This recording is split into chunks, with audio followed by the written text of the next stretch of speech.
T-Bird top today. I showed last time we were guide coated on it. Today we're blocking it out. See this pillar is all done across the bottom, up here on the rear window.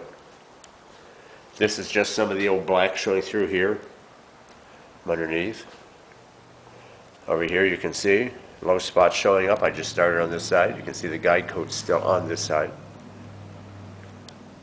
That shows you this big low spot right here. We'll see if I've got enough primer on here that we sand this down flat. We can sand it flat enough to sand this low spot out. This pillar's done. So that's where we're at right now. All we're using is a 1 foot long block, 6-inch block. They've both got 320 on them. This is a tongue depressor. Makes for getting it around tight areas, down along the bottom edge line. Like I said, along these window edges like this. Down here. Work those places down. It keeps a straight edge. This is a foam block. I've showed this before. This works great on these contour areas, these compound curves. This car curves this way too on this roof. So the foam pad does real good on those kind of areas. When you're using a foam pad like that, you have to keep your hand flat on it. You can't push down with your fingers. You can leave low spots, sand low spots in it. Something to keep in mind. I've showed the old brush before. This one's about wore out. I brush the dust onto the floor instead of using the air hose so we don't have all that stirred up airborne dust. So okay, we'll bring you back on this as we get this all finished up. Decide if we have to put a second coat of primer on it or not. Try to get some base coat and clear coat on it then. Okay, got the top all sanded out here. These little spots of black here are just some of the black undercoat showing through. You always want to stop there, don't go any farther. I didn't put a whole lot of primer on this edge down in here. I'm going to load that up. It was nice and straight anyway. I didn't spray a whole lot around these tape lines. I want to pack those full. But we're not going to get by with 1 coat of primer as usual. 2 spots. Right there's one. You can see those little dark blemishes, and right there, if we got focus, there we go, there's the other one. There they are, got them circled. So we got to put some more primer on. I'm not going to prime the whole thing heavy again. We'll hit these spots right here pretty heavy. I'll blend it off, feather it off on the edges, sand that back in on the edges, and that should take care of it on this one. I do have some blemishes here, some little pinholes on this gutter. I'm sure they're in it from when it was new. They were never filled. Part was painted black, so I'm sure they didn't stand out, but I'm going to fill them.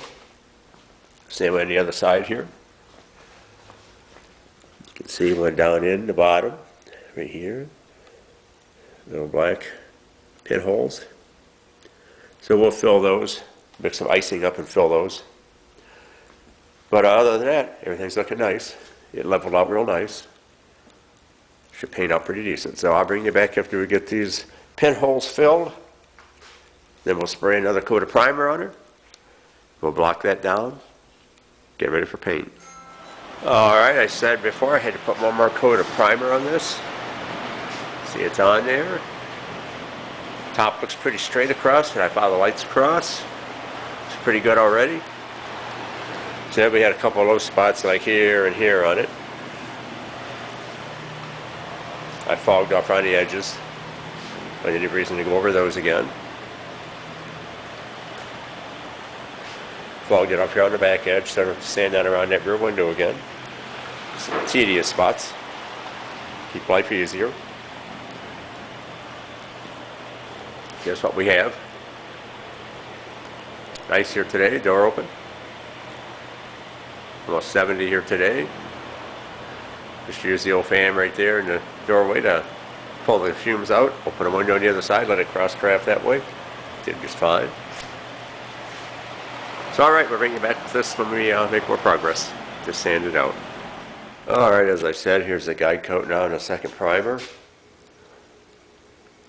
Just that cheap flat black spray paint, misted on. Give me an idea of where the low spots all are. So we're going to block this off now. Block it down to 320. Foot long block. I showed those before what I used on it. It's right here. 320 paper. Third block, that's a 12-inch one. It's a 6-inch. I said the soft foam padding for getting under the curves. A tongue depressor wrapped in stick-on paper, and just a loose piece. So there you go. We'll get this thing blocked down and bring you back when we have it that far. Alright, back on the T-Bird roof here. So we had some pinholes under the gutter here. We've got a little icing on those. I had a pinhole on the top here and here. This little low spot here, it just wasn't sanding out. You can see I was starting to get back down to the black base again. So I went ahead and put a little filler on those two. I had some mixed up. Same way we had a couple little low spots there. And little pinholes on this gutter too. All the rest look good. Place down here inside the gutter. So we'll get all this cleaned up, and I'm going to have to at least touch these spots here again with some primer. So I'll bring you back when we get to that. It's never as easy as what you want.